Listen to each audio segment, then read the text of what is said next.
Magandang umaga po sa lahat. Ayan, tayo nagbabalik dito sa ating munting channel. Ayan, para mag-discuss ulit ng another coins kung magkano na ang kanyang presyo sa ating mga online selling.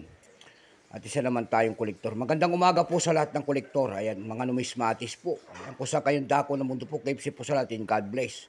Papasalamat lang tayo sa ating mga subscriber at 1K subscriber na po tayo. Maraming salamat po sa lahat ng ating mga subscriber at sumusuporta po dito sa aking munting channel. Thank you so much sa inyong lahat and God bless. Ayan. Special shoutout lang natin ang ating mga namatayan dyan. Ayan, Santa Rosa po dyan po sa Pangasinan po. Condolence po sa lahat ng Soriano family dyan. Sa Daragin, doon pa Basista Pangasinan po. Ayan. Maraming salamat din po sa nanonood doon sa ating FB page. Ayan, doon sa aking FB page po. Thank you so much. Yung mga nakapalo sa akin doon, yung mga nagsesend po ng gift sa akin tulad ng star.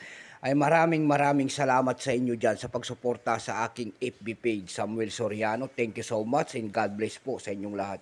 Yun naman po hindi pa po nakapag-subscribe dito sa aking YouTube channel. Anyayahan ko lang sana kahit malaking tulong na po ubagay ang inyong magagawa. Tulad na lamang po sana ng pagpindot ng ating subscribe button, like and share para ma-update naman kayo sa mga latest ko pang gagawin mga video po.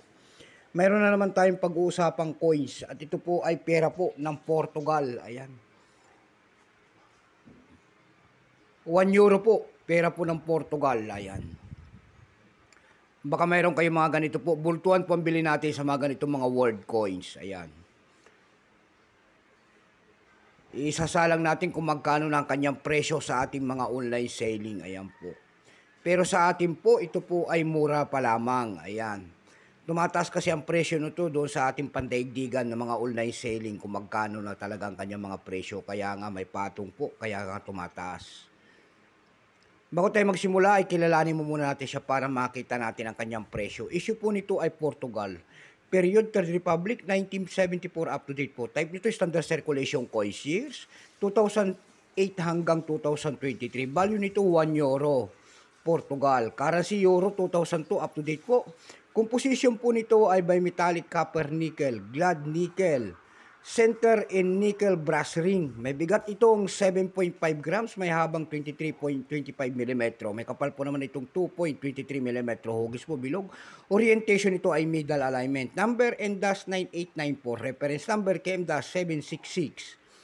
Ito pong year 2010 na ito po ay 38%. Kung ilang piraso naman ang ginawa ng Portugal sa barya na hawak natin, ito po ay 20 million lamang.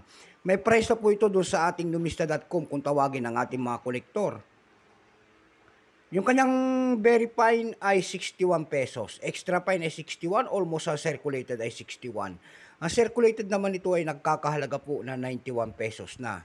Tayo naman po ay dumako sa kanyang mga presyo tulad ng eb.com. Doon sa ating eb.com, mayroon tayong nakita nagbebenta doon nito ng $10.99. Nasundan po ito ng $8. Mayroon itong pinakamababa po na $4 po ang ating nakita.